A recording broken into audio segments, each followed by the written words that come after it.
Hey, this is Ben. Thank you for your interest in my volume at price presentation. My goal with this presentation is to educate you as best I can with how I use this unique indicator to my advantage in my daily trading. Any questions that you may have regarding this presentation, I ask that you post them on the designated section that I'll be setting up on my website. And obviously the benefit for that would be is if anybody has a similar question, they'll be able to get that answer fairly quickly versus just emailing me individually. So please do that if you can. This is just our required risk disclosure. The private banker does not provide financial or legal advice. The information contained in this presentation is for discussion purposes only. By continuing to participate in this discussion, you acknowledge that the information provided herein shall not be construed as investment and/or trading advice. It's recommended that each individual participant perform a self-assessment of the amount of risk in which can be taken given their unique financial situation. Furthermore, futures trading involves substantial risk. You may lose all your principal investment or more.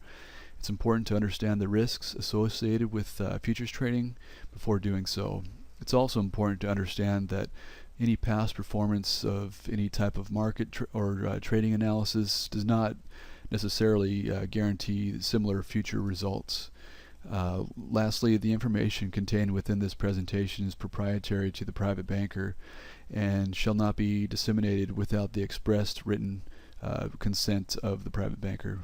Also, all charts and data in this presentation were provided courtesy of Sierra Chart and DTN IQ feed and have no association with the private banker or its views.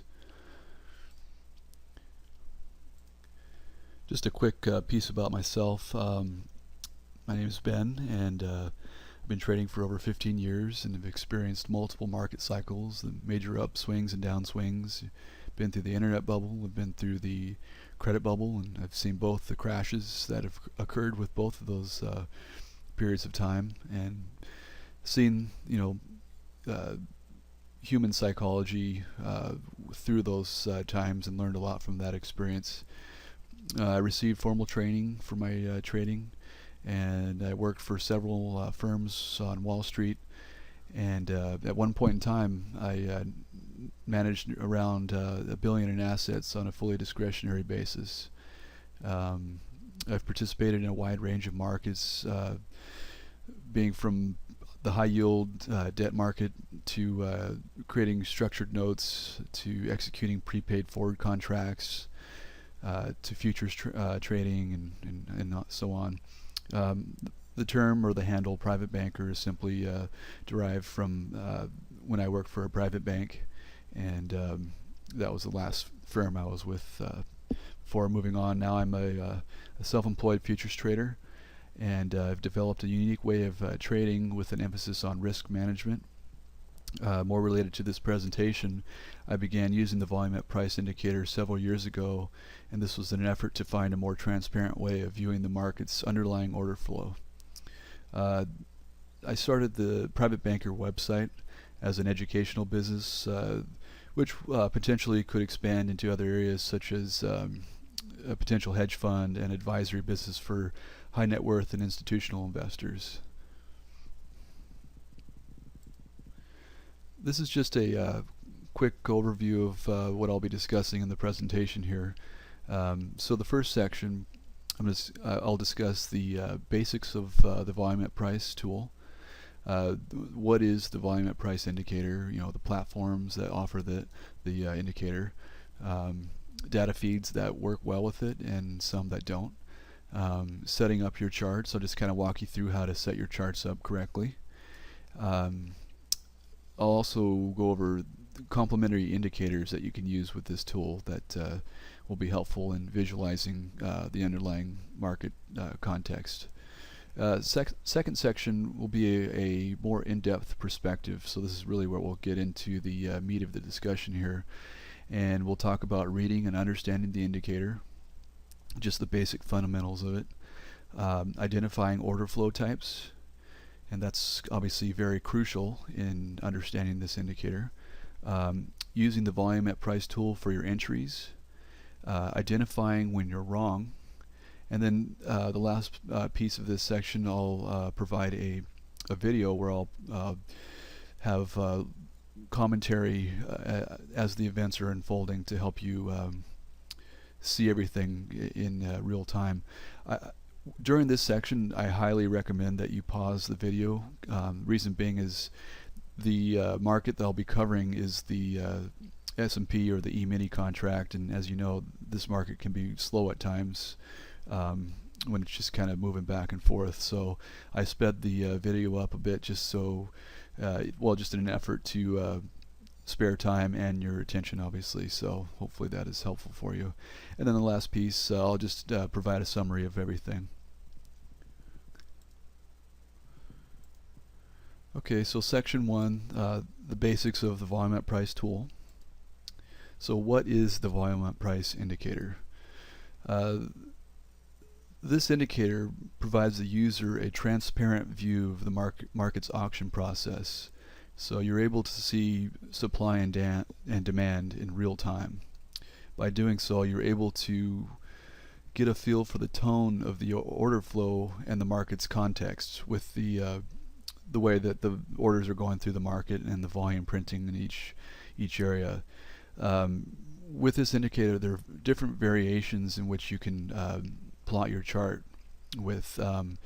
There's the bid ask, which is represented here at the top of this page. There's also the delta, which is simply the difference between the bid and ask. And then there's the total volume for each price level. This particular indicator was originally created by Market Delta, and they did obviously an amazing job in creating this, and has gained in huge popularity across the trader world. And there are many software providers that have adapted some variation to it. The benefits for using this indicator, it benefits advanced traders as well as newer traders. Advanced traders are obviously going to be looking for what I just described, as well as the new traders will obviously learn from what I just described, but they'll also have a head start and a real good sense of how the market operates. And just generally speaking, what are we looking for with this indicator? Well, we're looking for signs of change in the order flow, obviously, and what we'll look for when we see that is passive activity, which then turns to be aggressive activity. So I'll cover this obviously in more detail as the presentation moves forward, but just wanted to quickly point that out. So let's talk about platforms and data feed environments. So there's obviously commercial versions of this indicator as well as non-commercial versions. Some of the more well-known commercial versions would be obviously Market Delta, and their indicator name is the footprint. Sierra Chart, which is the platform I use, which is called Numbers Bars. eSignal and MultiCharts, I think they may have something similar or some sort of a agreement or arrangement between the two, and they both call that particular indicator Volume Delta. And then lastly, NinjaTrader has, through third-party software developers, they provide a similar tool, and with the most notable being Rancho Dinero Market Analytics tool, which is the volume impression chart. And then there is a non-commercial version out there, and that's available on Big Mike's trading forum. You need to be an elite member to, I guess, be able to access this, but essentially it's just a free version of this, and it provides pretty much the same thing. Okay, so data feed environments are obviously very key. There's two types of data feeds out there. There's non-production feeds, and then there's production feeds. A non-production feed is going to be a data feed that is purely chart use only. You cannot enter orders into the market, with the exception of eSignal. I think you might be able to do that. I'm not exactly sure there, so maybe somebody else would know better there. But I do know that they are also able to be used as a pure data feed environment as well. So first and foremost, DTN IQ feed is my top choice. It's really the best you can get with regards to what we need with this indicator, which is unfiltered bid and ask data. And then Kinetic is some sort of a repapered type attachment to IQ feed, but it's exclusive only to NinjaTrader, and I believe there are some limitations with that. But it's still a great feed. And then eSignal, I'm not exactly sure how pure of a data feed that is. I'd imagine it's pretty good though. So going back to IQ feed, it works with Market Delta, Sierra Chart, multi-charts, and NinjaTrader, so it's pretty diverse. And Kinetic is only with NinjaTrader, and then eSignal is obviously with their own proprietary platform, as well as Market Delta, multi-charts, and NinjaTrader. And then going into production data feeds, I mean, as you can imagine, there are so many out there. I'm just going to go through a few just to kind of highlight some that I feel would make sense to discuss. And this is not a reflection upon how reliable these data feeds are. This is purely from the perspective of how useful they are with providing unfiltered bid-ask data and how that relates to this particular indicator. So first and foremost, the Rithmic data feed, in my opinion, is probably one of the best you can use for a production data feed. Not only can you enter trades through this feed, but you can also get some really nice data through there. And I believe that Zenfire has some sort of relation to that as well. So if you use Zenfire, I believe that's somewhat of the same thing. I'm not positive though. CQG, another great data feed. Sometimes there may be some little things off here and there, but for the most part it's pretty excellent. However, it is a little more limited as far as the platforms that are offered to it, and I believe it's exclusive to only maybe one or two brokers, so just know that. But excellent data feed, obviously. Trading Technologies, their order entry is probably about as good as it gets. It's my absolute favorite. I've been using TT for years, and it's you just can't do any wrong with the order entry there. However, the data that they provide does get a little, for lack of a better word, funky, and for some reason the volume that it's coming in may be a little off here and there. But it'll still get the job done. But just know that there'll be times where that data is not correct. So you got to be aware of that. And then the last I'll mention is Interactive Brokers. Again, probably just an excellent platform for order entry and your basic charting and everything like that. So certainly nothing to frown upon them there. But as far as providing unfiltered data, from what I've noticed and read, that they do have some issues with providing nice clean data there. So let's talk about setting up your charts now that we've talked about the platforms that offer this. So in this frame, we can see it's a zoomed out perspective, obviously, and the purpose for doing that is to provide you with to allow you to focus on the coloring or the shading of each price bar. So this is the bid versus the ask data coming in, and I'll provide a zoomed in version of this.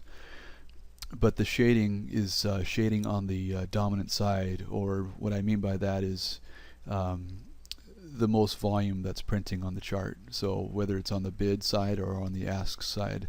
So the bid is on the left and the ask is on the right.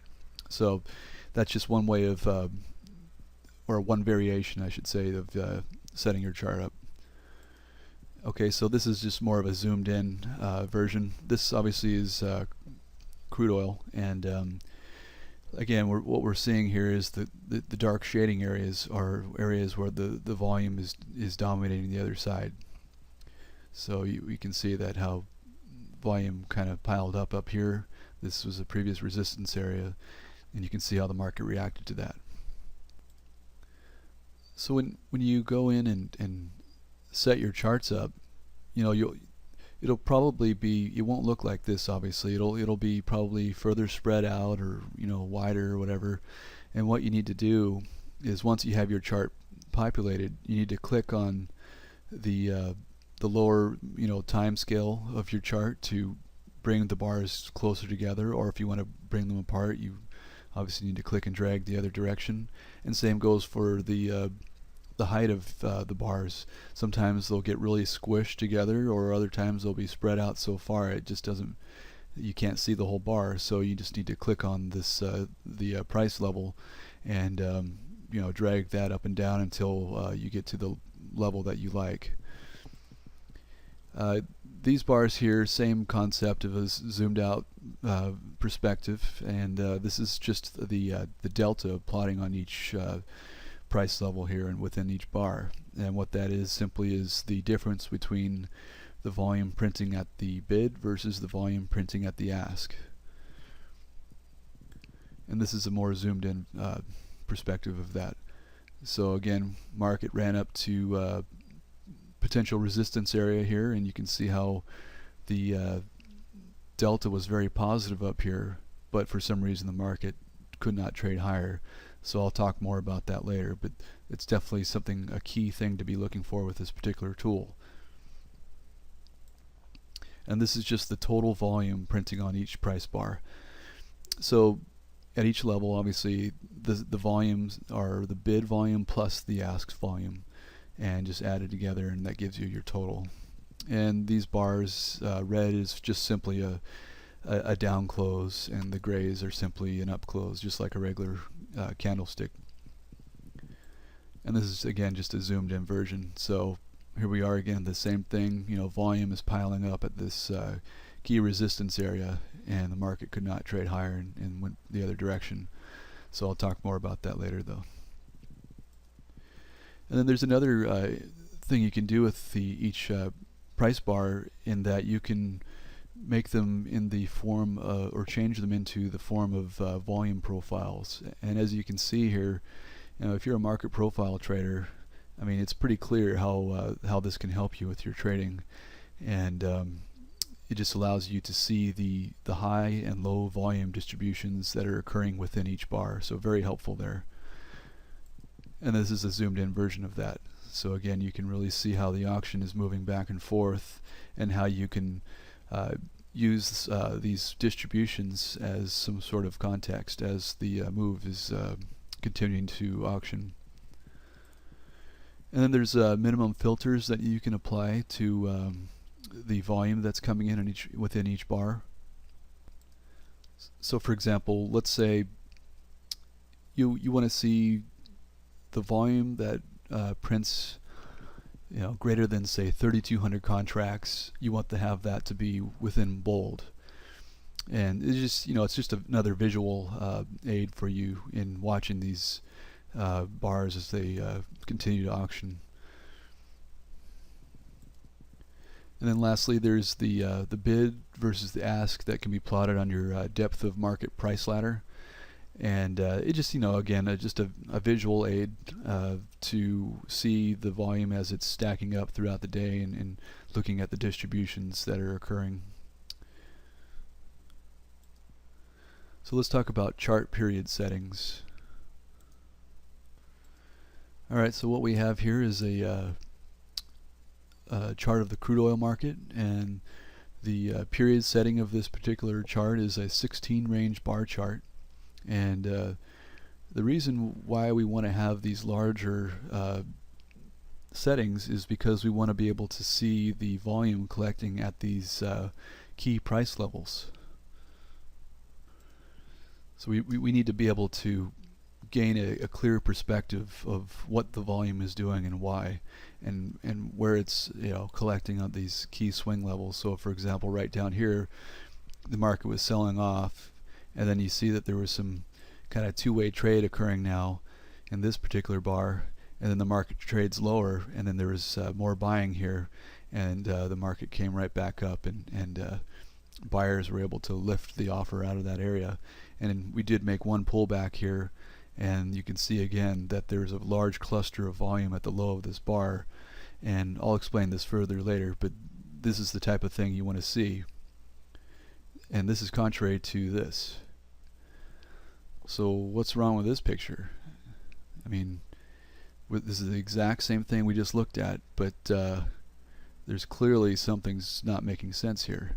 And what that is that the chart setting is far too small, and it's just bringing you this very myopic perspective, and there's just absolutely no way you can see what I just pointed out with what's occurring on this smaller chart. You can make the case that, yeah, well, delta just went positive. Okay, yeah, there's a delta divergence there. That's one, you can certainly look at it in that sense, but you can't just take a trade just because you see a delta divergence. I mean, here's an example right here. We see that there was less selling delta here, and then also we went positive. Are you going to be a buyer here? Well, if you did, look what happened. So we need to see where the volume is collecting within the price bars, and clearly we cannot just see that here. This is just too myopic.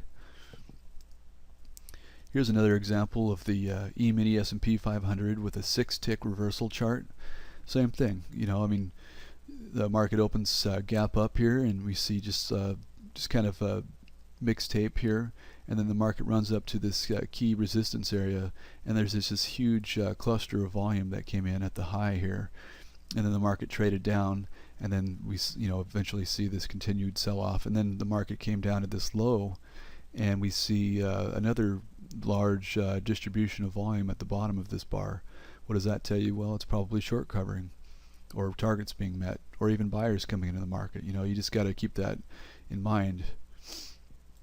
And then this is the same time period and same price levels and everything, and I mean, clearly this is wrong. I mean, how in the world are you going to tell anything out of this? I mean, this is that same large cluster of volume that I just pointed out. I mean, you can't see the same thing there, so you really need to keep that into perspective there. So with that being said, these are some chart period examples that I feel tend to work well with these two specific markets I have listed here. So with crude oil, I feel the 16 range is excellent in viewing everything correctly. The reason for 16 range is simply that's double what I would look at on a regular price bar chart, so I would look at an 8 range chart on a regular chart. And then the 1500 tick, really all that is 3 times the 500 tick that I've used in the past as well. I've used 1600 as well, but I'm just using round numbers here, so you're not going to see a big difference between 100 ticks, so I just used a round number there. And then the 5-minute chart, that'll work. I will warn you though, and during periods of low activity and the market's just going sideways, you'll get this kind of price action on the 5-minute as well. So I wouldn't say it's the optimal setting for this particular tool, but you can certainly use it. And then with the ES, or the E-mini S&P 500 contract, the 8 range is, again, it's double what I would look at on a regular chart. So I would look at a 4 range, and then I want to see double of that, which would be the 8 range. And then the 6-tick reversal, I just showed you that. And then 5-minute, like I just said, it'll work, but there are other settings I feel are more optimal. But my preferences between all of these is the 8 range for the ES and the 16 for the crude oil contract. I mean, you have to work with it yourself and find out what makes the most sense for you. I mean, obviously you just need to find a sweet spot. Too small of a setting, it's just going to create too much noise. And then if you use too large of a setting, you're not going to see enough detail. So it's, like I said, you need to find that sweet spot. But generally, just look to double your standard intraday chart settings. I mean, provided that you are using something that isn't too myopic. And then here's just some of the complementary indicators I feel pair well with the volume at price tool. So the ask bid difference bars, all that really is just the delta bars. And what it provides you is just a visual representation of what the delta is doing between each price bar. So for example, in this particular bar, we opened the bar opened up with possibly some selling and maybe some absorption there, and more buyers stepped in and push the market higher. Here, there's probably more positive delta. However, there's maybe some profit taking or whatever that was occurring, and then the market had more sellers than there were buyers, and it was just kind of mixed tape. And then buyers started coming back in, and we see positive delta again. So all we're doing here is just giving you a visual aid to what you're looking at on your volume at price chart. This next piece is simply the calculated values that are occurring within each price bar, and this is just simply the statistics of each bar. So you've got the delta at the top, and then we've got the cumulative delta on the day, and then we've got the total volume that prints within each bar. So obviously this is crude oil, the lower volume numbers there, but the idea is, again, to give you some confirmation of what you're seeing on both the volume at price tool as well as the visual representation on the delta bars. So there's obviously more you can add to this, but you really need to figure out what makes the most sense for you, because you can really overdo it. And are you really going to read all these lines? I mean, I would recommend keeping it pretty basic, at least at first, and maybe down the road, if you start to become more comfortable with all of it, you can possibly add more, but I would just stick with the basics. Otherwise, you're just going to inundate yourself with too much information, and as you know, you can't pause the market, so you really need to be able to see these things in quick time there. Another indicator obviously would be the volume profile. I mean, all platforms that I've mentioned in this presentation offer a variation of it, and this is a conversation for another topic, but because we're looking at volume so closely, obviously a volume profile is going to help you with identifying those areas of high volume and low volume. And then, of course, other indicators that work with the volume at price tool would be, VWAP, initial balance, the developing value of the day, any moving averages that you may use. I mean, really, you just want to look to mirror your other standard intraday charts that you're looking at. Just try and mirror them and have the same indicators on them. Okay, so that concludes our first section. We learned what the different variations of the indicator are. We learned which platforms offer it, which data feeds work the best with it, as well as how to view the chart settings most efficiently, with being able to view the volume and everything from a nice clear perspective without having too much noise being created with smaller price bars. So in this second section, we're going to take a more in-depth perspective of how to view and use this indicator in more detail. So reading and understanding the volume at price indicator, this indicator is intimidating at first glance, and it's fairly difficult to understand what you're seeing, and more importantly, understanding the value of the information that's occurring within each price bar. But it provides a clarity like no other chart, and in that you're able to see, like I said, the volume printing on each price level between the bid and ask, or however you decide to plot your chart, and you can see the supply and demand of the market in real time. There are, however, some unique visual nuances that this indicator provides that can provide you with a lot of useful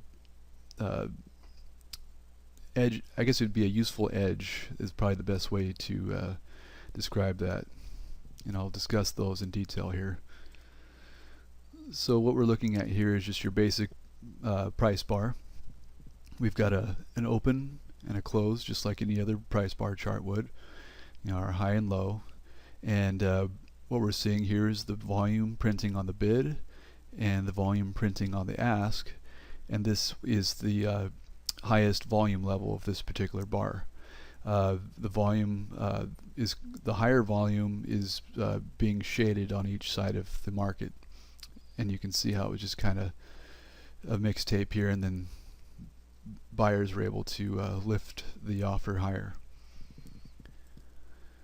So when we're looking at this indicator, obviously we need to really understand order types and how they appear in the market, how they appear on the tape, and even how it looks on your depth of market price ladder if you use one. So this is obviously basics, but you'd be surprised how many people do not understand how these particular markets appear in the time and sales, for one, as well as more importantly to this presentation, the volume at price tool. So with that being said, let's discuss this in more detail. So first we have is limit orders. Limit orders, everybody probably uses a limit order to get in and out of the market for the most part. This is really just passive activity. It's not showing that the market participant is taking initiative to get into the market. They're really just kind of just waiting and seeing if the market will come to their specific price level and fill their order. Market orders alternatively are a sign of aggressive behavior in the market. When you enter a market order into the market, that will print at the current trading price. It's not going to print at the price that you're looking to try and get in at. So for example, let's say the market, well actually I'll provide a clear example coming forward here. And then stop limit orders and stop market orders, essentially the same thing. And then synthetic orders, this would include iceberg orders, TWAP and VWAP orders. And the significance of these is that they represent the large players in the marketplace. So as I mentioned, limit orders are a form of passive activity within the market. The traders that are entering limit orders are simply waiting for the market to trade at their specified level. So in this case, we've got this is just a snapshot of a depth of market price ladder here, or a DOM, and the market is currently trading at 88.94. The bid is at that level, and the ask is at 88.95. So on a limit order, if you wanted to enter in at 88.94, you'll most likely be able to get filled there, provided there's inventory to meet that offer, or excuse me, that bid. So that's just passive activity. And in this example, the market opened at this particular level, traded down, and then traded higher. So you can see as the market traded lower, there were more buyers that were sitting with resting buy orders that outnumbered the number of sellers that were coming into the market, and these were being met with sell market orders, which I'll explain in a minute. So this depth of market you're seeing here is all just resting limit orders. And alternatively, we have market orders. As I mentioned, these are aggressive orders.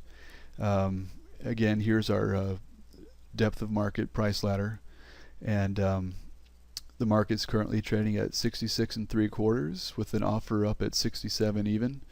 And let's say that you want to sell this market. Where do you think your order is going to fill? Is it going to fill at the offer, or is it going to fill at the bid? Well, the market is currently trading at this 66 3/4. Unless the bid lifts higher, your sell market order will fill at the 66 3/4 level. And the market orders obviously don't appear in the depth of market. It's an instantaneous order that comes into the market and fills at the current price. And what that is like I said, it's a sign of aggressive activity. So in this example here, we have orders that are being filled probably in a passive type of manner, so resting limit buy orders down here. And we have this nice cluster of volume down here, and then the market quickly becomes imbalanced. So what we see here is there are obviously more buyers than there were sellers down here, and more buyers are stepping in, and they want to get long this market, so they start entering the market via market buy orders. And then we get a new bar, and some more volume comes in, and maybe some limit orders are filled there, maybe some stops, maybe some sell market orders. And then once again, we have a overwhelming amount of buyers stepping into the market, taking initiative to lift the price higher. So how does that look on your DOM as far as that goes? Because that's where it really gets interesting, and I think a lot of people, like I said, probably don't quite understand how that works. And I've shared, on my website as well as different venues, my analysis using the volume at price tool. But this is never anything, I've never discussed this part of how the orders are filling in the market, which I feel is a very key element to it. So as we know, the market is a live auction process, and when perceived value is rising, obviously buyers will be continuing to buy at higher and higher prices. It's just common sense there. So when we look at our depth of market again, as in the example I was saying earlier, and consistent with this here, we had passive buyers being filled here, and then as the market was stabilizing and more buyers were stepping in, there became a buying imbalance, and at that point psychology obviously changed, the perception of value changed, and the market's demand started lifting higher and higher. And at that point, right around here, as I'm pointing on this diagram, the only way to really get filled was via entering the market with a market buy order, and this is just a fast move through this area. So what we have here then, I mean, sure, you could try and wait to get filled via a limit order, but look, there's a very small amount of contracts being filled here. So you have to enter through in the market via a market buy order. And then what happens here is, okay, so at this current price, so we're going to enter in with a market buy order, and we have 623 contracts trading at the offer, and in our particular scenario, we want to buy 1,500 contracts at 1567, and we'll keep buying them all the way up until 67 and 50. And so right now we know, or we can see, that there's 623 contracts available there. So if we enter in the market, I mean, who knows what's there by the time we enter our order into the market and what's left in the inventory there. But let's just say that, let's just, for round numbers, let's say 23 get taken out before our number or our trade hits the market. So once we get filled, we take out the remaining 600 contracts there, and the bid then, because there's no more inventory here, the bid needs to lift and the offer lifts higher. So we start eating in to this 67 and a quarter level to fill the remaining 900 contracts that we need. So again, the bid is lifted higher, we're taking out this higher inventory, and this is what's happening. This is what we're seeing here. So let's say that in this particular example, the buyer needed to fill, let's just say, 2,000 contracts. So they're hitting the offer, filling. They get filled at 1,815 contracts, and then they just clear out that inventory on that level. So the market needs to trade higher from there, and they get their next 200 contracts filled in there. And then that's just basically what happens. And when you have multiple participants aggressively buying the market, you see these fast moves. And then when they back off, you'll see limit orders come back in, and then you get that second wave of buying. And it's just psychological type of thing. So people are panicking that they can't get that price they want, and they just start hitting the offer uh, with market buy orders. So hopefully that makes sense. So all we're doing is we're eating into the inventory that's resting in the market there. Sure, there's sellers trying to hit the bid in these scenarios as well, and we do see some of that coming in here. But when the market becomes really imbalanced, they obviously are backing off, and you see these just real thin prints on the bid. So that's basically what we're seeing there. And this is just another extreme example of market orders coming into the market here. What we have is basically there were orders being filled up here, maybe some on the passive side, and then for whatever reason, sellers started hitting the bid very aggressively. This often occurs when there's maybe some sort of a news announcement or something like that, and basically just liquidity gets pulled from the market, and the market just basically flushes through and clears out whatever inventory was resting there. And then there's usually, when you see that, there's usually, and this is with the ES, so that's a very liquid market. So basically what happens then is some responsive buying will come in and fill in this volume again. So, but this is just an extreme example of orders all coming in at the bid, and that's not, it's just basically just liquidity being pulled, as well as sellers coming down and hitting these resting orders that are in the market, and those could just be people looking to buy that particular level too. So it really, it's just a different way of looking at that. In this example here, what this is basically how you would see a TWAP or VWAP order coming into the market on a major imbalanced type of day. And this is really just, I'll provide a zoomed in version of this later, but this is just kind of how you could see it all occurring. And what this blue area here is just the developing value of the day with VWAP in the middle there. And this is the TWAP will look exactly the same, basically, maybe slightly different, but pretty close.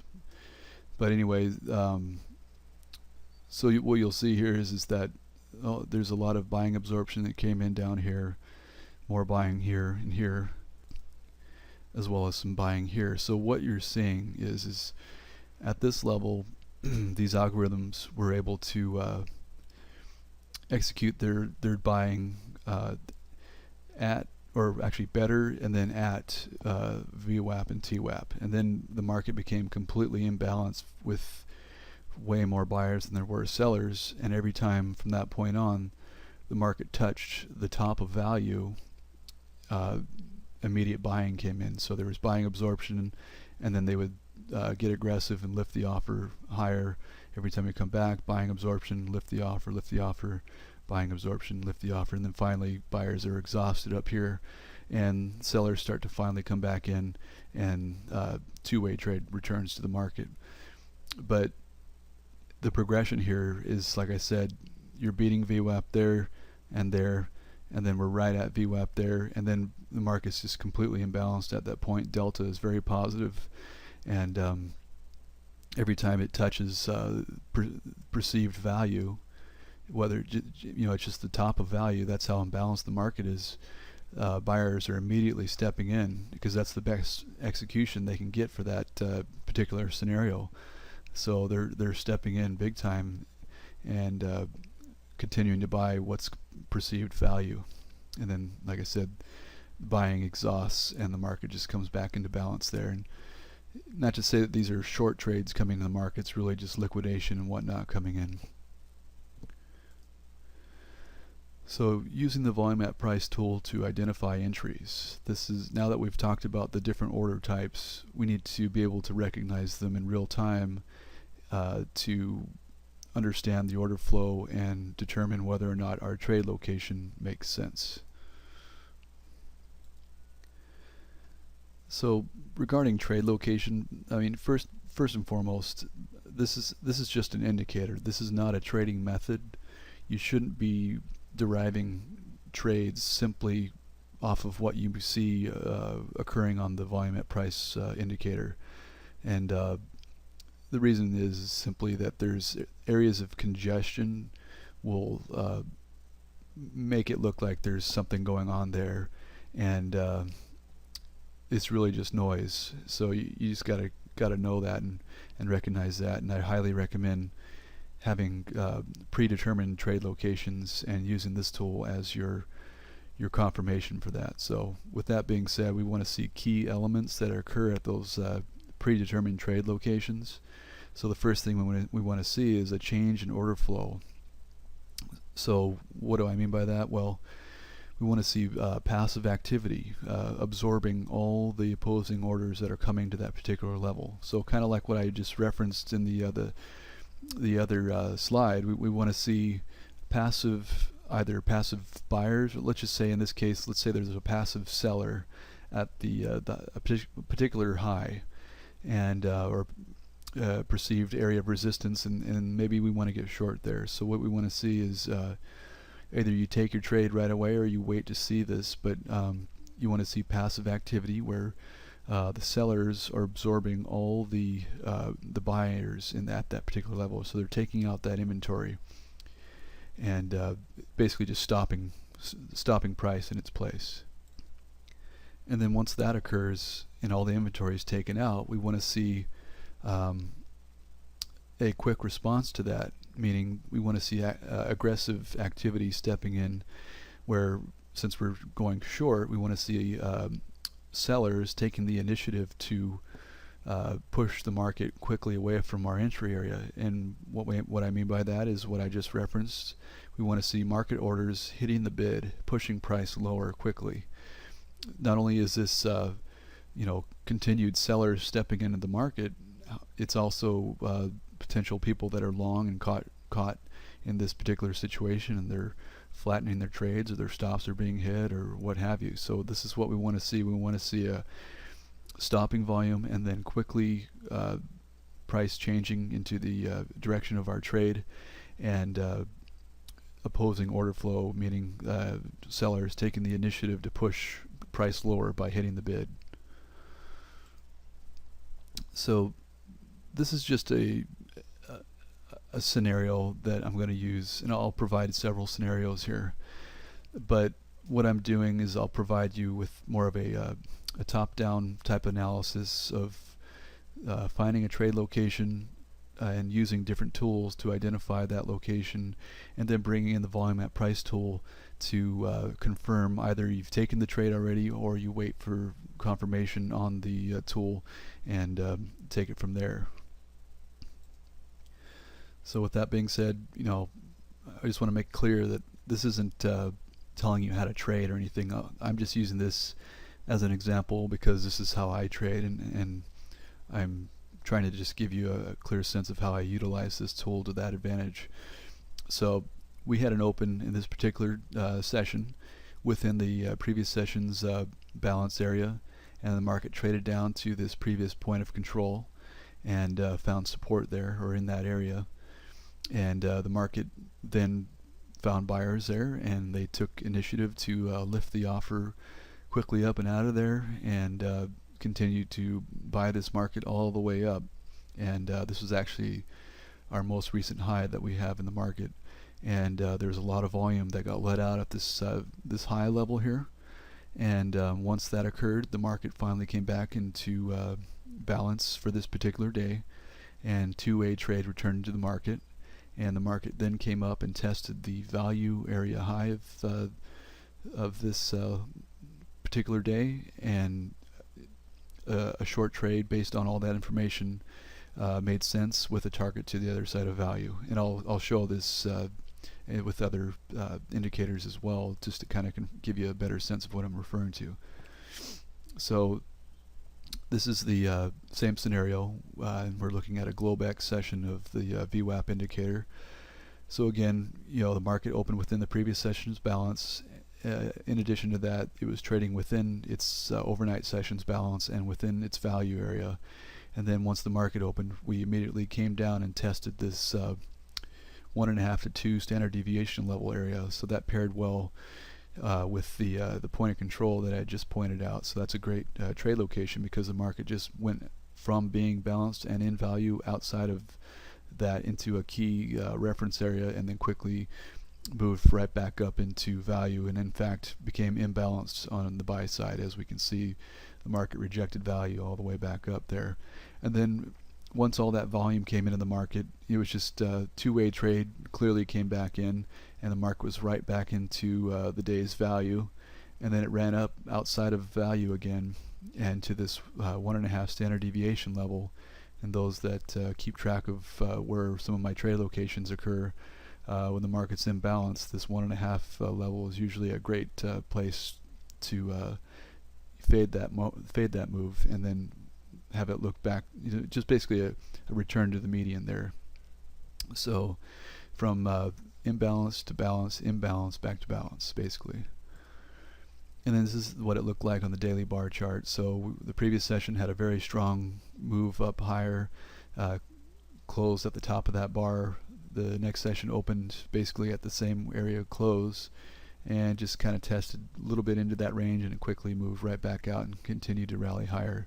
So a very bullish situation here with the market just one time framing higher. And then this is what it looked like on the volume at price tool.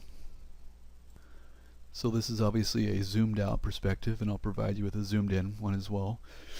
But what we see here again is this red line was our previous session's point of control. We're trading within the previous session's value area, and this red line below this is our overnight low.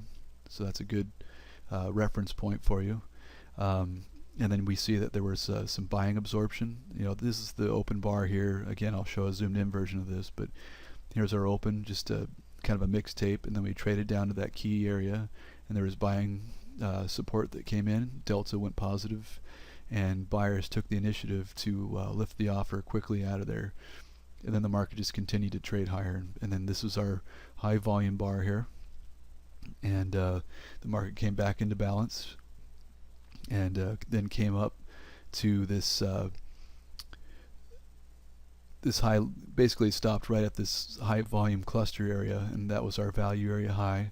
And then we would take a short here with the idea of moving to the other side of value, and then when I zoom in you can see this, but the volume point of control for this particular bar happened to be right at the value area low, so that made perfect sense there to take that trade and cover right there. The market in this type of scenario, it's not going to just come and collapse all the way down on itself. The value area low should typically hold the market there, so then exactly what happened there. And as I referenced earlier, there are complementary indicators to use with this tool. I mean, you can see here how, just a visual reference, how the delta was very positive up until this point here, where this large volume let out, and then we see a kind of it's a clear change in sentiment and order flow here. And then moving back up, we had positive delta running up, and then once we got to our reference point, we had negative delta again. And then we saw these next two bars, strong down bar, and then where people were covering their position at the value area low, it was negative, but you can see how that there was buying coming in there. So just a great visual to work with there. And this is just the zoomed in version of that. So this is our opening bar, just a lot of different types of orders coming in there, but the key thing is that there was a large volume at the low end of this bar. The market did auction lower, but it was met with just more buying there, and we had a volume point of control of this bar right at the low, and the volume itself was a lot less, and the reason for that is that buyers really took the initiative to step in and lift the offer higher, and it was really just a quick move through here. So there wasn't, like in this bar here, the market spent quite some time there, and then once we get out of that area, a lot of buying came in and quickly moved right back through that area, and the market stayed above that level from that point on. So very key. And then you can see how that there were more buyers at this level as well. And then this is the liquidation bar, I guess you could say, where all that volume was let out. So two-way trade came back into the market. There were sellers present at that point. Market traded back down. Kind of looks like there was some short or some sellers covering there, or possibly some buyers stepping in. And this orange line is the initial balance high for the day.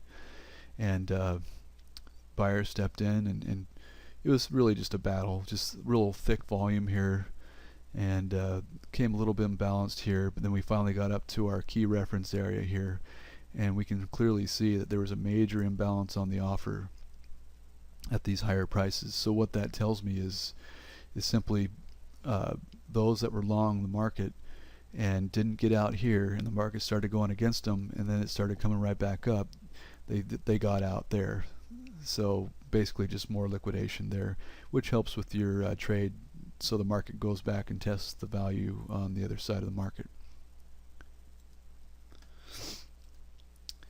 So in our second scenario here, we have this is just our daily bar chart, and we have a bracket area that the market's been battling with on both the lower end as well as the higher end, and we had the market making an expansion run outside of this bracket, and for some reason or another the market ended up selling off the next day, and our next open was at the lower distribution of this major move down, and we came up and tested that bracket area high, which was previous resistance. So that's a great trade location because the market came back into balance.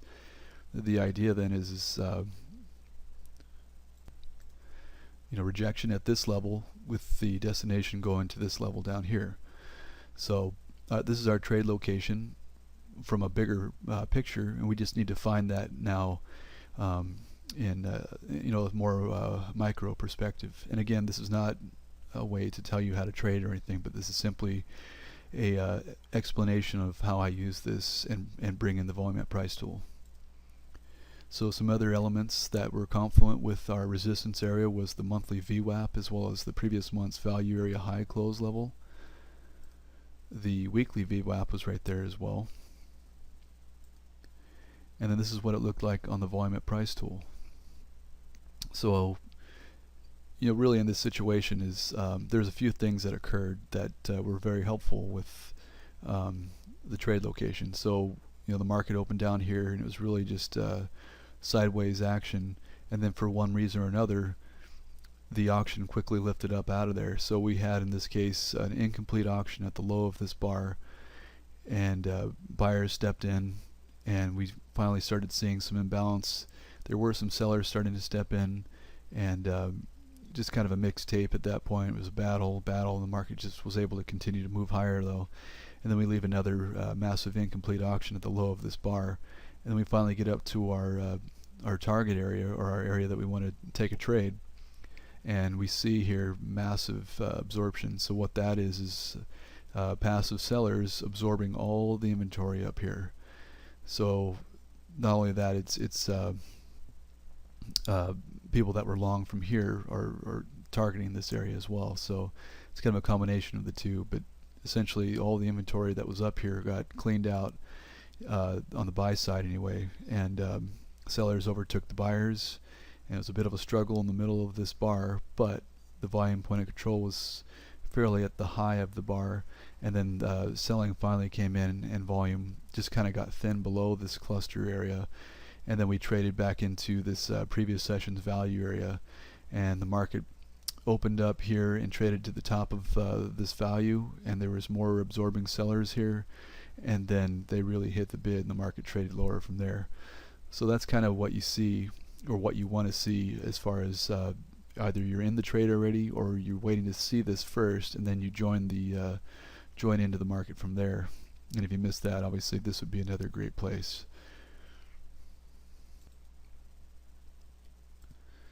And then this is just what it looks like on a more zoomed in perspective. So again, we can clearly see a very large imbalance here right at the high, and then the volume really thins out. It's really just a fast move below there, and then more absorbing sellers are stepping in, and then the market just continues to auction lower. And this is our incomplete auction level here. Look at all the volume that printed at that level. So just some other small clues to really key you in on what's occurring there. And this bar closed with the incomplete auction and quickly came up, and there was actually more selling to be done. So that's very nice absorption again, with sellers stepping in passively, and then they hit the bid with a major sell side imbalance on the move down.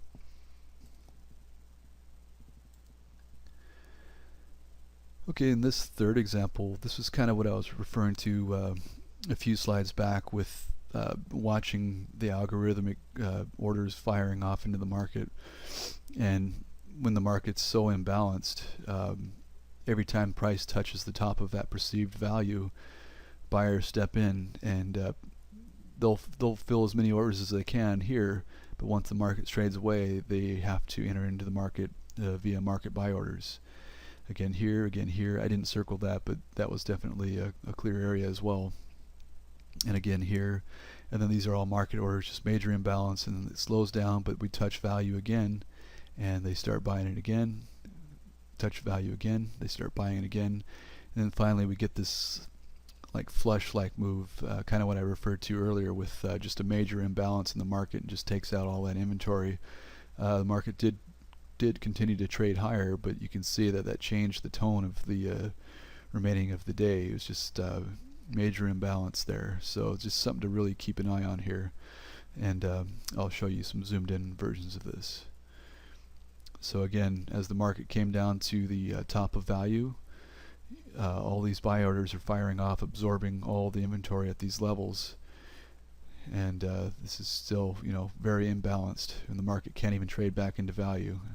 So it's just buyers are just coming in passively, and then as price trades away, they need to get in and fill those orders away from value through market orders.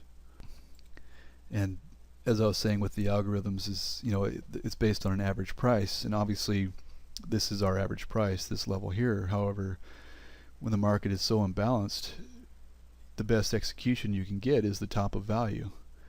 So clearly that's the case here, and it's something to, like I said, keep an eye on.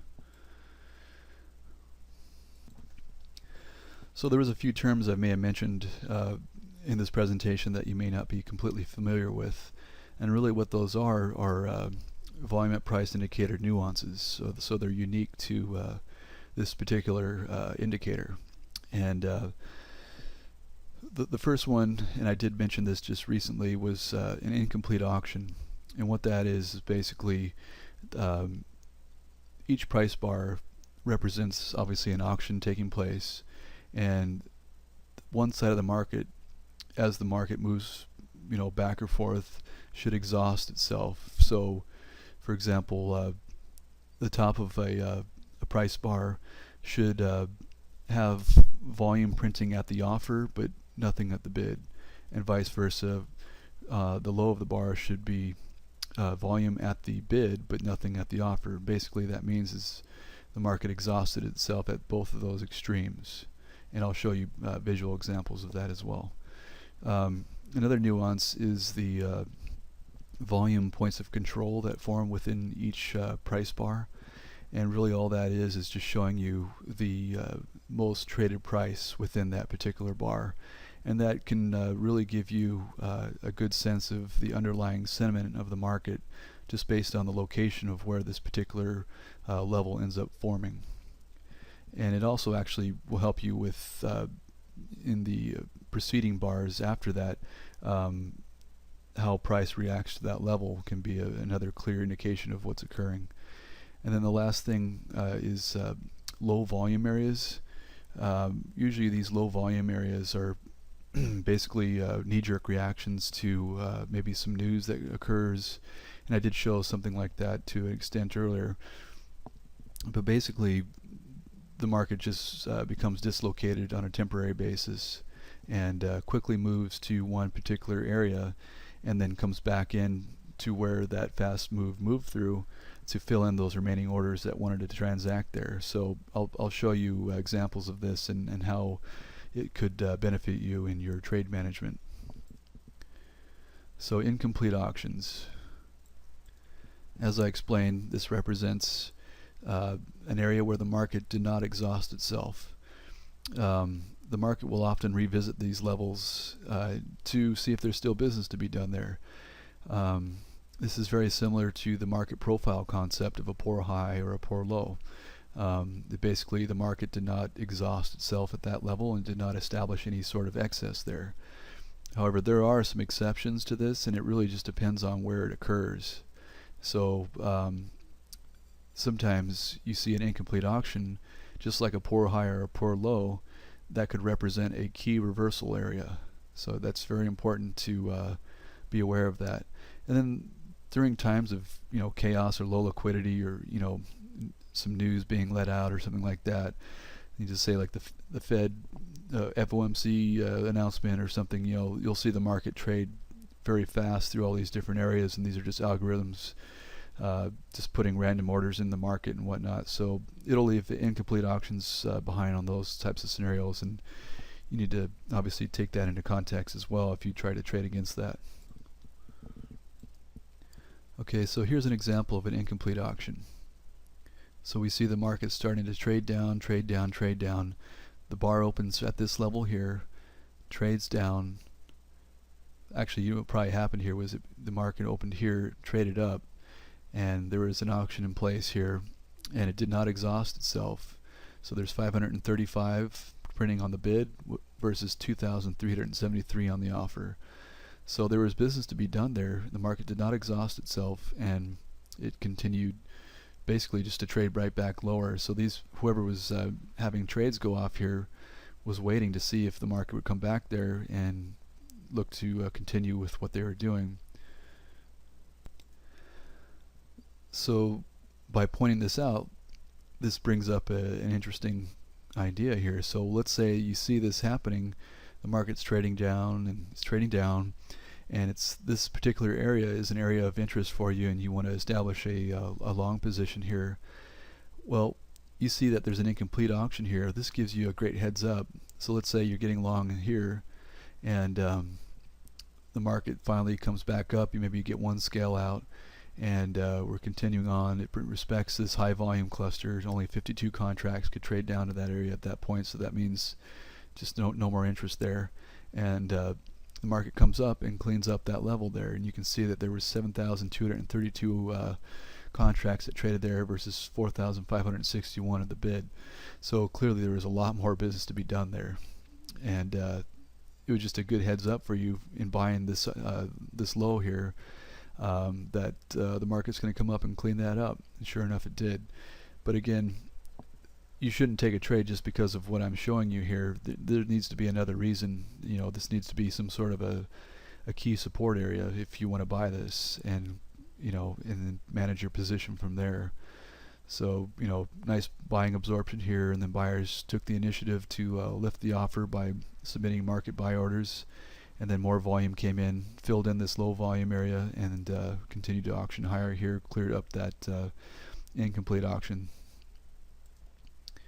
So incomplete auctions also represent key reversals, as I noted. Same with a poor high in market profile or a poor low. So in this example, let's just start daily bar chart with the bracket forming here. The market comes up and tests to see if there's any demand above that key bracket area, and which I'll show you in a minute here. There were passive sellers absorbing all the buy orders up there, and reversed the order flow, and this would be a great trade location, obviously. And the market obviously ran down and was a nice move back down into the bracket. And this is what it looked like on our daily TPOs. As I pointed out, the market forms a poor high there, and sometimes these poor highs represent key reversals, and this is exactly an example of that. The market traded up, looked above this key swing high. This is somewhat of a poor high as well, and could not make a sustained move up there, and the market quickly came right back down. The B period bracket opened somewhere up here as well, I believe. So it just did not trade up enough to establish a lot of excess there. And this is what happened here. This is our swing high. There was 729 on the bid versus 2,683 on the offer. Sometimes you'll see this during a key time change. So like a new 30-minute bracket comes in and establishes this poor high, I guess you could say. It's not always a poor high, but in this situation, we've got an incomplete auction there. So had you seen this without doing research on the bigger picture, and let's say the market's trading up, you're like, okay, great, I see that the market left behind a poor high up here, and we're coming back down to our support area. I'm going to buy this down here with the idea of coming up and cleaning that up. This is why I was stressing that you can't trade just off this tool alone. You need to use this as simply a form of confirmation for your trade, because you can easily get faked out, and obviously that's what happened here. There's probably buyers here that bought this, and the market just traded right against them and took out all these stops. Right here there's a big cluster of volume right here. Those are probably stops being hit, so you got to keep that in context there. And this is what it looked like in more of a zoomed in version here. Still some major imbalance at the high there. A lot of selling absorption up here, imbalance on the offer here. Those are just resting sell orders, whether those were targets being filled or sellers stepping into the market to cut off the buyers and sell this market down. And what they did was they basically ate up all the inventory up here, and there was just nothing left, and then sellers started stepping in and started hitting the bid.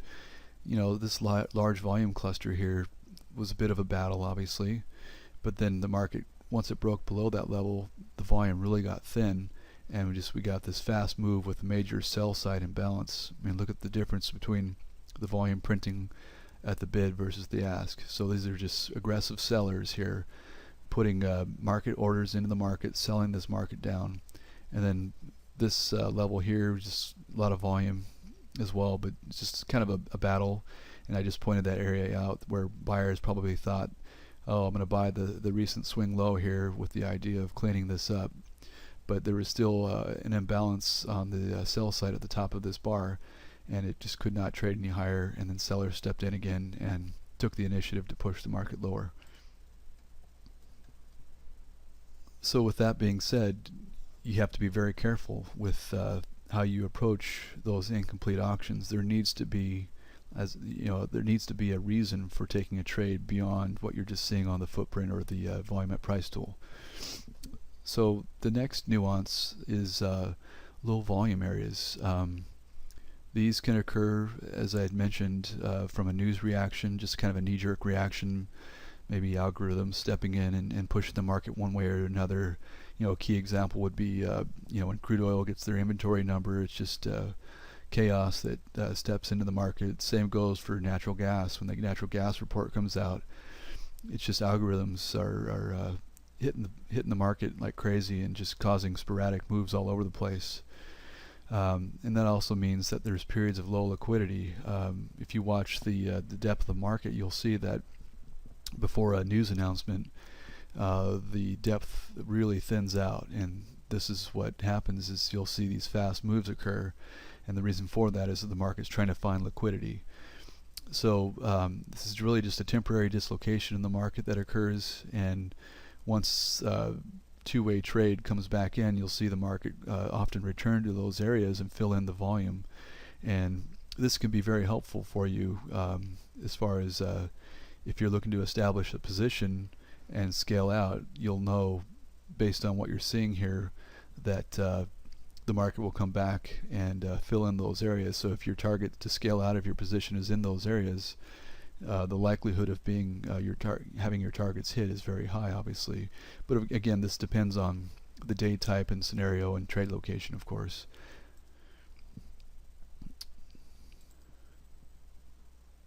Okay, so here's an example of what I'm referring to. So we had the market, it traded lower, and then we got a major imbalance on the buy side where buyers were taking the initiative to lift the offer. We had a low volume printing on the bid, and then we have an imbalance at the high here, and the market comes back down and fills in all that volume on the bid there. So how is this going to help you with your trades? Well, let's say that this level here is a key resistance area that you were looking to sell, and the market's, let's just say, it's trading around, there's really no rhyme or reason, and then it starts trading up, and you just all of a sudden makes this fast move right up to your area. What that is liquidity just kind of backed off, and there's just this big cluster of volume up here, and the market is immediately attracted to that level. So it just runs right up there, and you get filled on your entry there, and you've got targets set at these levels here to just scale out and protect yourself. Well, look how quickly the market just came right back in and just filled in all this volume. So it was it's really just a great heads up as far as the possibility of the market coming back down and filling your targets. So just a nice little edge to have in establishing a position.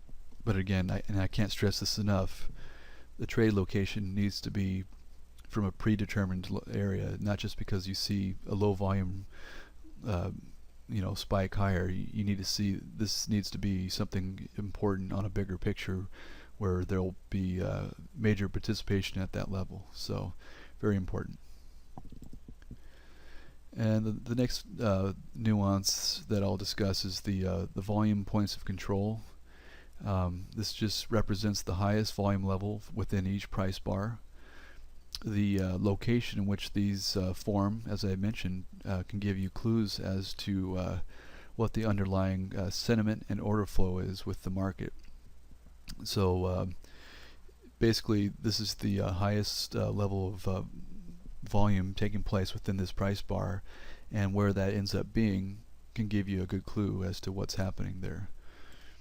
So in this example here, we have a market that traded higher, and it found a major imbalance at the high and actually left a incomplete auction at the high. But what was, this was probably just a key area of resistance. So let's say, for example, again, you take a short entry from here, and you're scaling out as the market comes back in and fills in this low volume area here, and you're scaled out, and the market continues to trade lower, and we get a new bar that opens beneath this distribution area. And the first thing it does is it opens up, and you can see that a lot of volume got let out in this bar as well as this bar. So the market opens up and tests this particular bar's point of control. There's just a huge volume cluster there, and just can't trade above it. And then we've got above that another volume point of control. We can't even touch that now. And this is just another major resistance area and major change in sentiment. And there is sellers absorbing the price up here as well. And once that was absorbed, all that inventory got cleared out. Sellers came in and hit the bid. And once we got below this volume cluster area, look how quickly the volume thinned out. And then we just got this fast move down, and there's just a major sell side imbalance that was occurring at that point. So this is just something, a great way to watch your trade as it's progressing. I think a lot of people, once their trades start working well for them, they kind of feel like they want to get out right away as soon as they see the market going in their favor. And how do you really gauge the progress of your trade as it's moving along, so that you don't just end up getting out too earlier? And this is just a great way to see the auction starting to reject this major volume area by seeing that point of control. These point of controls basically just capping the market there. So excellent little edge to use. And this is another example of that. And this is really just the placement of the volume points of control, giving you a good sense of what the underlying order flow is doing and the sentiment of that particular period of time. So when we look at this bar here and this bar here, we see that the volume point of control is at the low end of these bars, meaning that there were resting buy orders here that quickly turned into market orders by this imbalance that occurred here. And the market, the bar came down to this top of value here, and again, buyer stepped in and took initiative to lift the offer here, and we've got a major imbalance again. So that's just a nice confirmation, say you're long from here, to see the auction progress in your favor there. And then we get up to this this red line here is actually a previous point of control. So obviously some longs were using this as either targets for their trade entirely, or maybe just areas to scale out of that position. But clearly there was a cluster of volume there, and then the market auctioned higher and then came down and tested this volume point of control and major volume cluster, and it just could not make a sustained move lower. It was very thin volume that transacted at these two levels, and then we see a major imbalance step in again, and buyers lift the offer higher, and just all at the offer, just about, really very little printing on the bid, and it just kind of continued.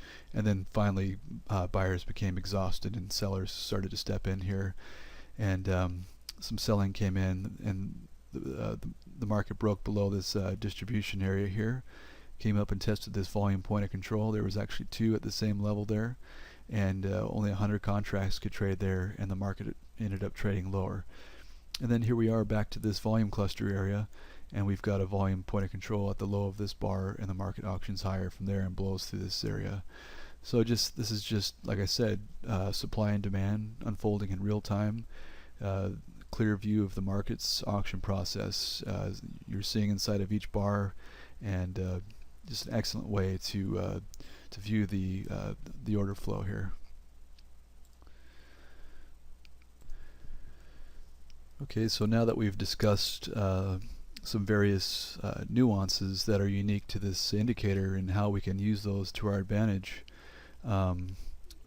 let's take a look at watching the order flow when establishing a position to determine whether we're right or wrong. So this is just going to be all visual examples, and visual examples are usually the absolute best way to see what it is that I'm describing. So in this particular case, without showing you, top-down type analysis or anything, let's just in this particular case, let's just say that this was our resistance area, and we wanted to sell this with the idea of the market trading lower. So price trades up here. We can see that there is some absorption up here. There's some larger volume that's printing here, and we see that there was about 119 contracts that hit the bid there, and the market traded lower. And as we got lower, we see that there was a lot of large volume printing beneath us. So that's usually, when you see that, that's usually a heads up, like, wow, there's a battle taking place here. There's really, sellers are certainly in the market here, but we're not seeing major initiative or major imbalance on the sell side, and that's obviously what we want to see. We did move away from our entry pretty quick, but this high volume cluster is not very comforting when you see that below your entry area. Anyway, moving on, the market did trade lower, and finally we got lower, and we hit this orange line here is our initial balance high. I've referenced this several times now because it's a very key intraday reference point. So the market trades down here, very thin volume, and all of a sudden we get down here and we see large volume stepping in. And what this is either targets being hit or buyers stepping in. And in this case, it was really just buyers stepping in and absorbing these lower prices. And then once we got above this initial balance, we can see on the buy side a major imbalance that came in, and we got a new bar that came in, just thin volume, really nothing there. Responsive buying stepped in again, or I should say they initiated more buying to lift that offer higher here. And we see once that occurred, there's a lot of volume stepping in here, and it's really just more buyers coming in and pushing this market higher. And then once we get up to our entry area, there's just a massive amount of volume stepping in here, and this is really just any recent sellers, their stops are being hit, or they're flattening out on their trades or whatever. And this again, same thing, moves up, just thick volume up here, and just stops and whatnot being hit. And then we trade back down to our entry area, and this is key. So as you know, as some traders that maybe they don't use a stop, they'll just wait for the market to come back in their favor and they'll get out. I wouldn't recommend that, and I also wouldn't recommend that with crude oil, but in this case, let's just say that's what happened here. So we sold here, market came roaring right back up at us, and blew out stops and whatnot, and then we finally came right back to our entry area, and there's a lot of volume that was filling in down here. And what that was is obviously those that did not get out of their or did not get stopped out are now exiting their position here because they know that there's order flow continuation going against them at this point. So if you didn't get stopped out here, this is probably a great area for you to just flatten your trade out and scratch that, because clearly you're wrong as the order flow is continuing against you in the other direction. So and then once we traded down to this area here, there's really no volume, just totally dried up, and then buyers stepped in again and it just got aggressive and lifted the offer up higher there. So just really some key visual things that occurred there. So again, those key things were high volume right beneath our entry area, and then we saw this buying absorption down here, and then a major imbalance to the buy side coming roaring right back at our entry area. So I mean, that's just a heads up right there that you're wrong. So very simple there. And this is just a zoomed in version of that. So there was some, at the very extreme of this bar, you can see that there was some large volume up there. And then this is that big volume here, and then this is our buying absorption, and then we've got this buying imbalance that's coming roaring right back up at us, and then this is just a huge mix of volume here. So, and this is where anybody that sold here started getting out here. So just nice clear perspective there. And here's a second scenario. This is same thing, selling previous resistance, and we can see here that there is a bit of an imbalance on the sell side up at the extreme here, but nothing too telling. So that's kind of like your first heads up, but that necessarily doesn't always have to be a specific number. It's we've got 644 here versus 2,131 with 1,452 at the very extreme there. So that that could be considered as some sort of selling absorption there. And then we see that there were sellers that stepped in and hit the bid on the way down. But then once we got to this lower extreme, there was a lot of volume down here, and once again we see large volume printing right beneath our entry area. That's our first heads up that that's not looking good. And then we did come up and trade right back just about to our entry area, but the volume just basically dried up and came right back down. And then we got to our initial balance high again. So this is a key reference point, as I mentioned, and we see here just massive volume here. I mean, this is huge volume coming in, and this is this dashed line here is our previous session's high, and there's only 276 contracts that traded there. So basically the market's rejecting that. They don't see any value of that level anymore, and buyers are stepping in here, absorbing any sellers that are coming into this area because they want to buy this and keep buying the market as it continues higher. So now that we see all this buying absorption, we see that buyers are stepping in now and lifting the offer. This particular bar closed at the high of the bar, and then we open here and the market trades back down to test this level, and again volume dries up and only 40 contracts could trade below this volume point of control. And again, buyers see this and start lifting the offer again, and it's a bit of a battle here, but clearly you can see that there's buyers stepping in a big way, and here we are short, and we're seeing this coming right back up at us. And the next bar, this bar closes at the very high, and we open here, we come down and test this volume point of control, and only 934 contracts can trade there. And again, we see buyers stepping in and pushing the market higher, and now all of a sudden we're right back at our level again. And sellers that sold this are probably scratching their trade here, maybe playing some good defense there, and buyers are continuing to step in here, and we get a close again at the very top of that bar.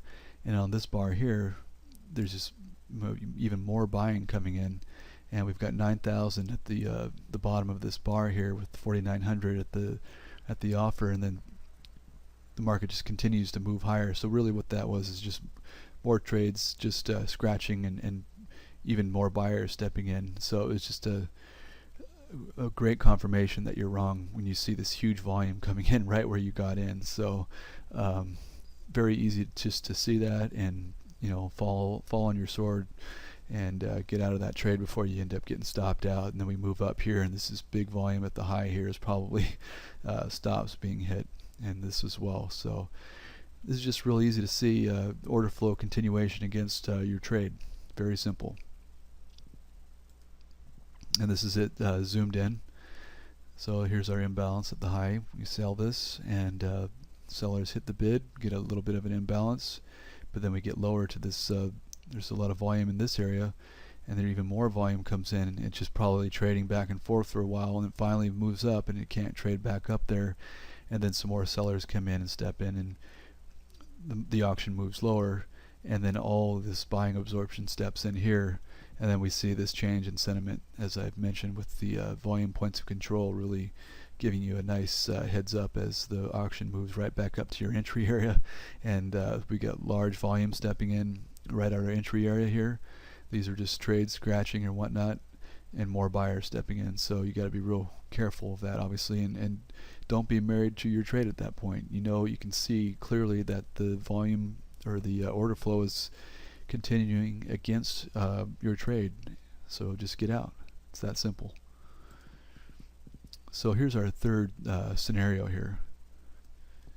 In this example, this is just another example of a short trade. The reason why I keep pointing out short trades is it seems a lot of people try to fade moves, and the way the market's been lately with these powerful moves to the upside, I think a lot of people are just stepping in front of the freight train all day. So I'm really emphasizing this here.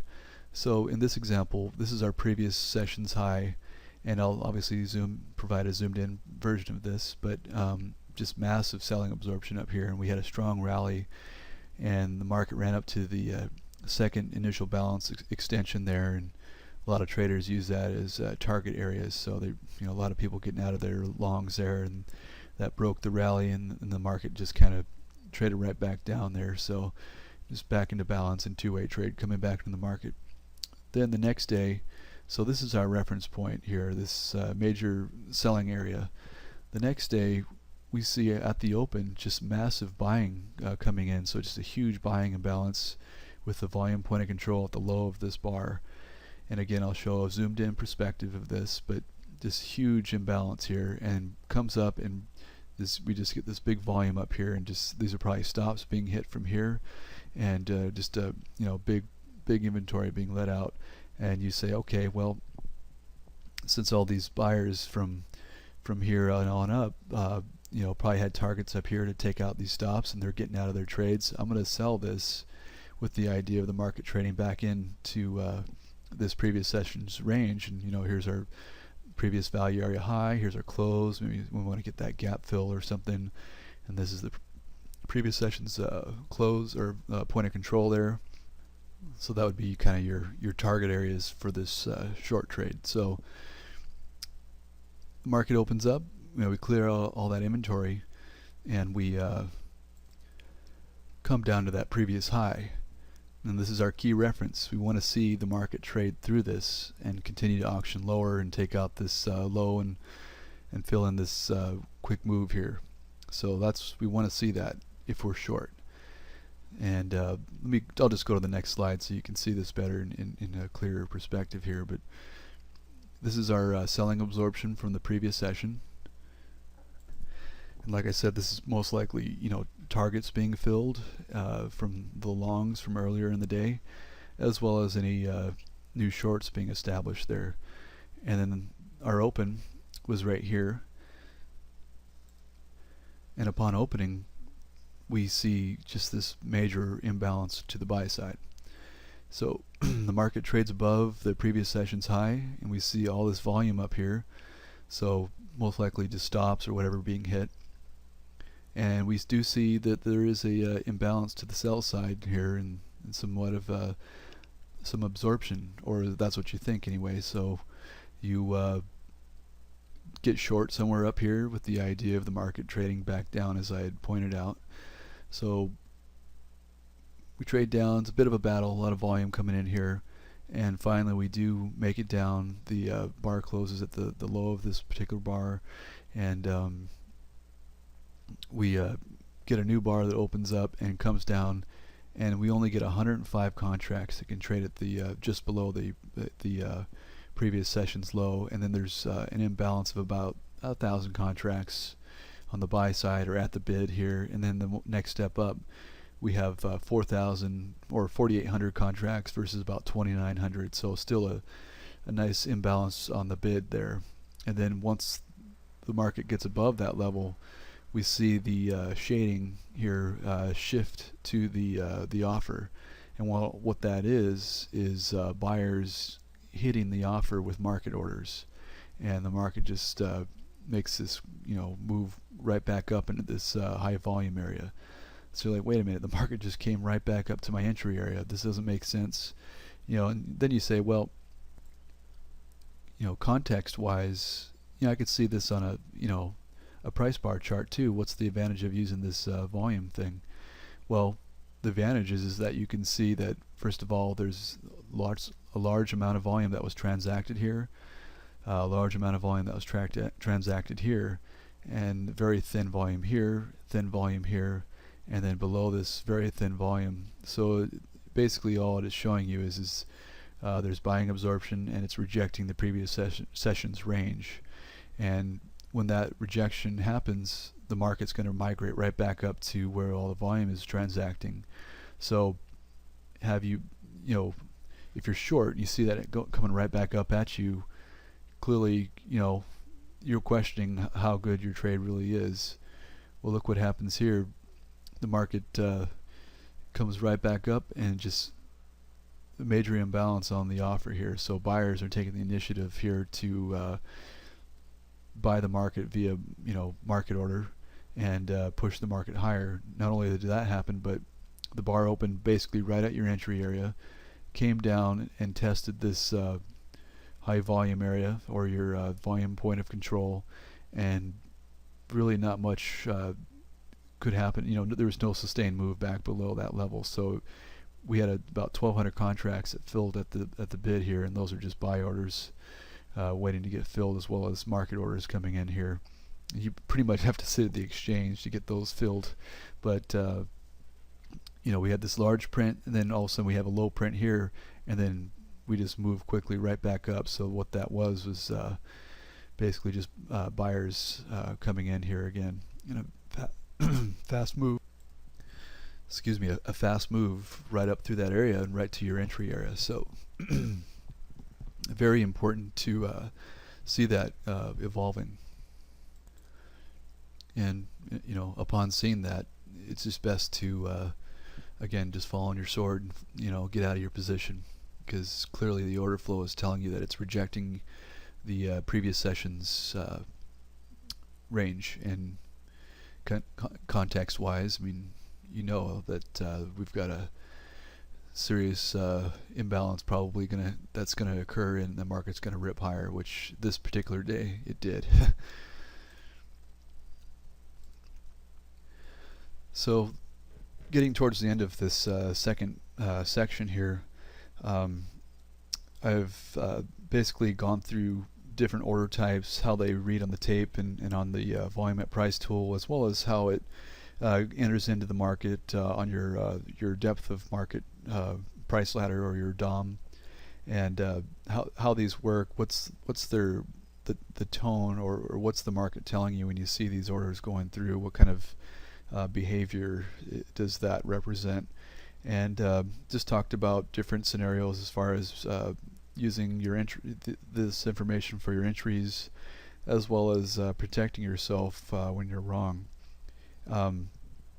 I'll advise though that with regards to telling when you're wrong, it does take some time to really get a feel for how that works. So I wouldn't necessarily just go and flatten your trade anytime you see some sort of potential price action against your trade. It's going to take some time to really accurately recognize that unfolding. So I'll just warn that there. So maybe keep that in mind as you're watching this. So as we move forward here, again, providing all that information, that's one thing on, in a static environment. But what does this look like in a live market environment? And that's really, I think, where you'll see the value of this, and how it kind of gives you a good sense of what's occurring in real time. And as I mentioned, this is of the ES contract, and we know that at times this market can be fairly slow. So with that in mind, as well as in an effort to preserve time and your attention, I've sped it up, and I highly encourage you to pause the video, or even rewind it if you feel you've missed something important and it just went by too fast. So, or even watch it a few times if that, and just so you can really get a real clear understanding of what I'm commenting on there. So anyway, without hesitating further here, let's move forward and see how this goes. Okay, well, I hope that was helpful for you, and seeing that all unfold in more of a real-time environment. Like I said, it's one thing to see it in a picture, and it's another to actually see it occurring in real time, or in this case it was obviously recorded, but commentating on it as it is occurring, which really is the key to understanding and visualizing this tool. So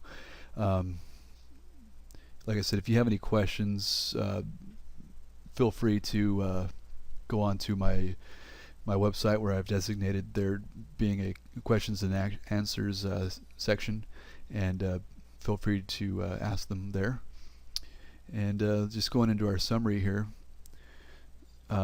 So with the volume at price tool, as I said, it's providing you with a distinct perspective of the volume that's printing in the market in a real-time manner.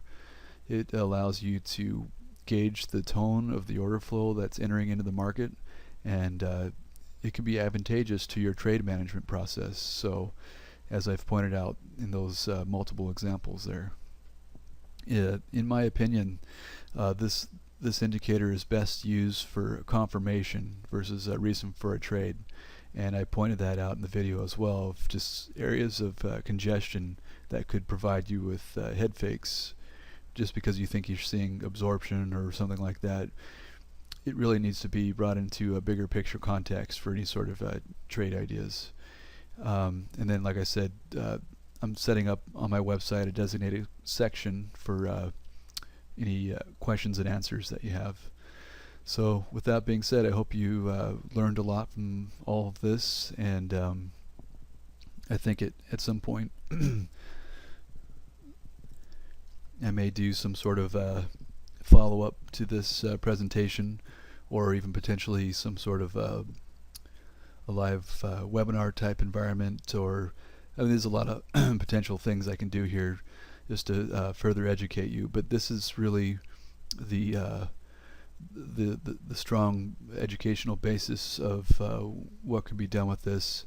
And as I've made the announcement, not only do I have a video version of this, but I also have a PDF format of it that I highly encourage you to get as well, just to give you some material information to use and read, as this can be a little inundating at times and very technical, obviously. So please consider getting that as well. And anyway, hopefully you enjoyed it, and I will be talking to you soon. Cheers.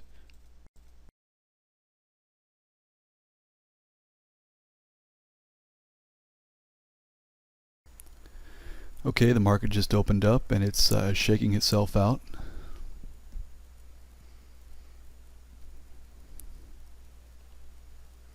Pretty much mixed tape here, just a flurry of orders.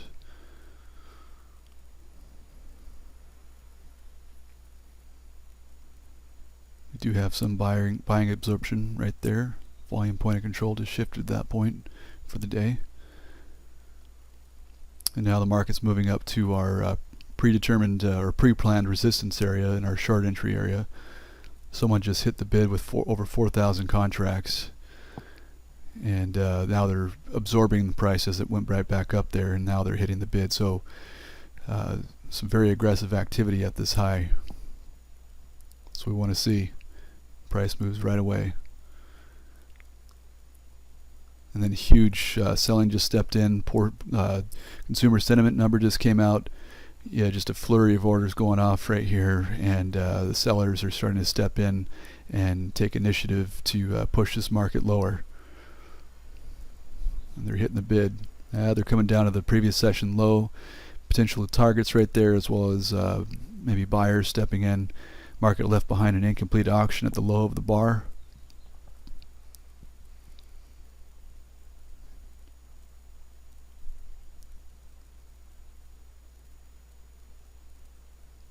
And there we go. It came back and cleaned that up. So we get some responsive buying now to step in here. So we see a passive seller right at this previous open level. Just a lot of contracts. We got a low volume spike above that, and let's say you're trying to add to your short position. That'd be a great location to add to it, with the idea of the market moving right back down to fill in that volume, so it gives you a quick scale out again. And now the market can't trade above where that seller was, so and we're coming right back to the low. If recent buyers are trying to defend that level.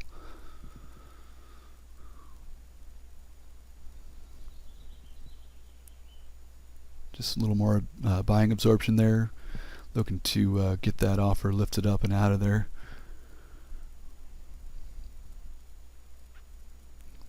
Delta's pretty sideways there, and now we can see that well, actually there was more absorption at today's open, if you saw that, and the market could not trade above the previous, or where that previous large seller was. So we've got absorption right at our high. Sellers are jumping in big time now, hitting the bid, and price is coming down to test that low for a third time. Very dangerous to try and defend that at that point. And there goes your stops. Sellers are taking initiative to continue to push this market lower. They're hitting the bid. Very aggressive here. They're capping the price. Can't trade back up into the initial balance now. They absorbed it right there. They're hitting the bid. Continuing to trade lower here. Any remaining buyers are probably starting to panic if they are continue to be long here. And we can see this point of pain stepping in for any buyers, as they're capping price to not trade within that previous value area, and just tons of orders is right there. So those are obviously targets being filled, as well as stops and whatnot being hit. So there's also people jumping in now saying, okay, we've probably hit our low for the day, so these are just weak hands getting long here. That blue line was a potential area of support that I had been watching before the day opened, obviously. And so there's some buyers stepping in now, but there's actually sellers now right up at this level trying to trap these weak hand buyers.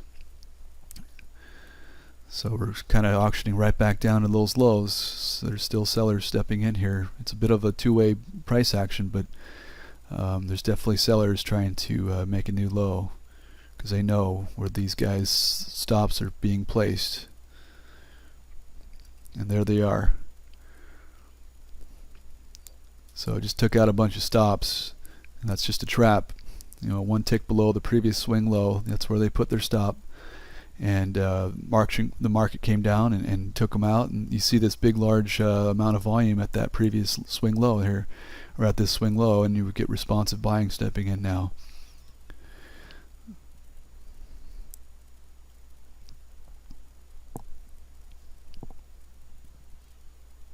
So there's just basically what's happening now is just more buyers are coming in, and we're back up to that value area where there's a lot of selling that occurred, and sellers are still trying to defend this level. There's some little bit of selling absorption up there, and they're hitting the bid now, trying to push it back down. Now watch this volume point of control on this previous reversal bar, and we've only got a few contracts that traded there, and only 22 could trade below that level. So we've come right back up, and they're still trying to defend that level though, but keep an eye on that volume point of control that signified a good reversal that that's come into the market here, or just it's really just a change of sentiment. And when you see the market not being able to trade below that level, clearly that's what's happening there.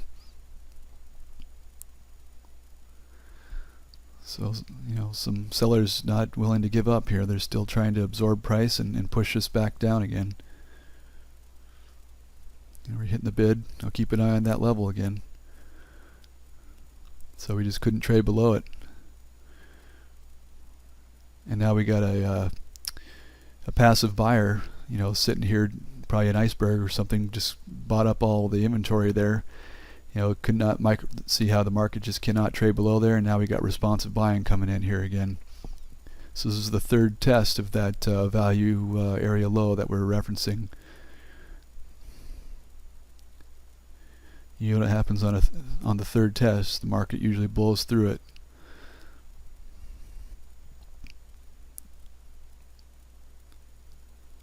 And here we go. There goes the stops. Traders are getting out. Shorts are getting out. And there's probably some more sellers stepping in at the IB low, trying to sell this market back down. So you can see there are some orders coming in, hitting the bid, as well as buyers coming in. So really what this is just two-way trade. Is returned to the market. The market's back in balance. It's trading back within value, and there's no longer a major imbalance to the sell side. It's two-way trade is occurring very clearly, as we can see on both the volume at price tool as well as the delta confirming that. So any other remaining shorts probably contemplating on whether or not to get out of this the remaining short position. And two-way trade, like I said, is taking place. We've got large volume coming in now. This is really just congestion. There's no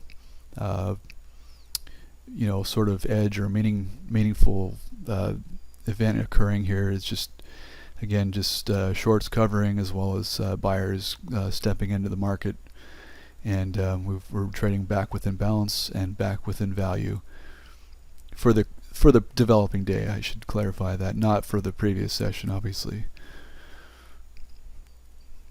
So keep an eye on this lower ledge here, this value area low that was being defended earlier will be actually a great trade location for a long opportunity for a reversion to the mean, or really just a move to the other side of value, or the other side of this volume profile's distribution area. So we can see that there's really no follow through at all for the sellers, and there's immediate responsive buying that's stepping in, and buyers are really becoming more aggressive here, and so they're trying to get above that high volume, or that volume point of control here. You can see they're battling it, they're attacking that level, and now they're getting above it.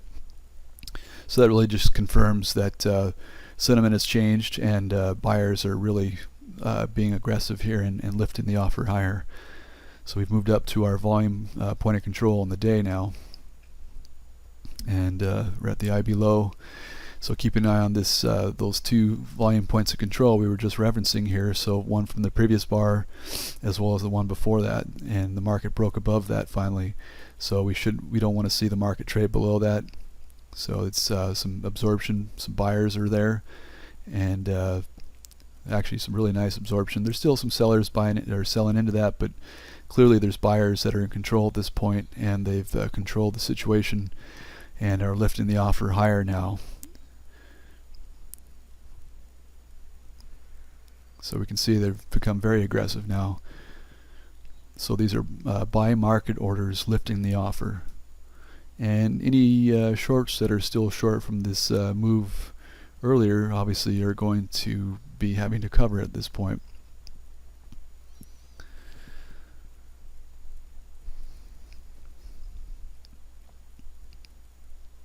Still some aggressive activity. Some sellers are starting to step in now. Just saw large print come in, and that's absorbing some more. So for this last final push here.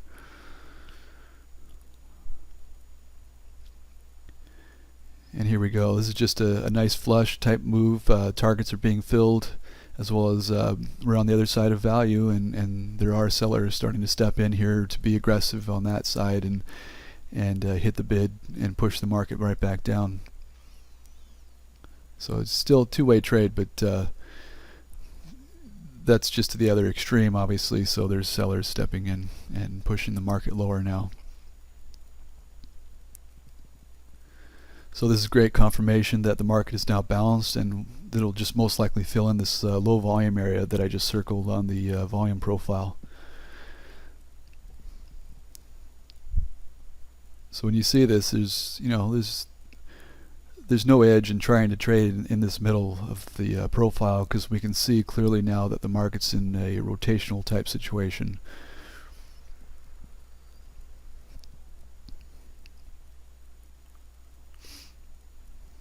We're coming down on this initial balance low here. Just revisiting those well, as I mentioned earlier, you see these fast moves, and the market will sometimes, or especially on a rotational day, it'll come back to those imbalanced areas and fill in more volume, which we're seeing right now. So just two-way trade occurring. There's really, again, nothing very advantageous for trying to trade this. This is just chop, and when you see traders getting chopped up, this is what they're trading. This kind of a mess area. There are some buyers still here, and they're trying to get the market to move back up to where those targets were, so they can get out. And here we go. We're finally getting up there. So this is just any remaining longs that did not get out up here, they're probably going to try and get out now. And there, the market just exhausted itself to the buy side, and there's more sellers up here now as they were trying to get out of their remaining long positions.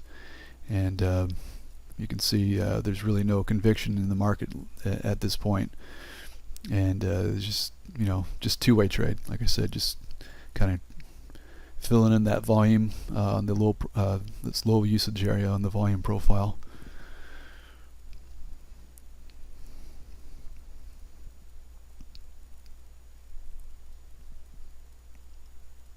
You can see the volume in general is really thinned out, and that's just more confirmation that there's just really not much left to do at this point.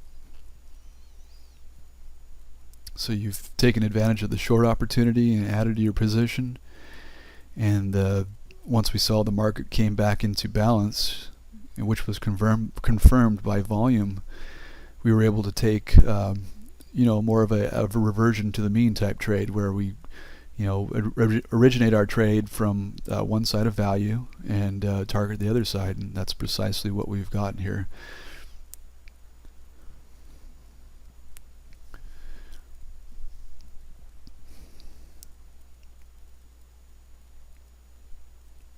It's just random selling. They're not going anywhere in particular.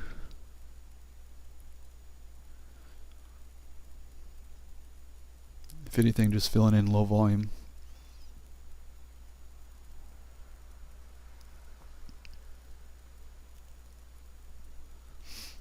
Market can't trade above the volume point of control.